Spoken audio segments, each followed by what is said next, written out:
Drivers in Florida, listen up. There's a new immigration law that is cracking down on out-of-state licenses, and now certain ones from 5 different states are no longer valid in Florida. So what's changing under this new law? Well, anyone who does not have proof that they legally live or work in the U.S. can't get a Florida driver's license. This new measure also bans out-of-state driver's licenses issued exclusively to undocumented immigrants. Florida views them now as invalid.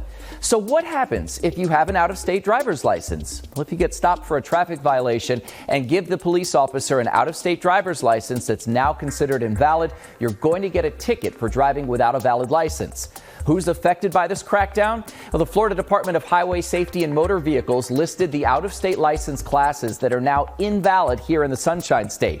They include Connecticut licenses marked not for federal identification, Delaware licenses labeled driving privilege only or not valid for identification, Hawaii licenses that indicate limited purpose driver's license or limited purpose instruction permit or limited purpose provisional driver's license or not valid for use for official federal purposes. Rhode Island licenses marked not for federal identification or driver privilege card or driver privilege permit, and finally Vermont licenses labeled not for real ID purposes driver's privilege card or not for real ID purposes junior driver's privilege card or not for real ID purposes learner's privilege card.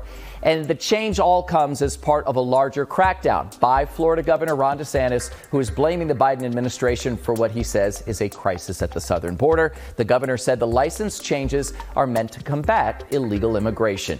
For much more on this and more detailed information, make sure you visit our website at NBC6.com and download and use the NBC6 app.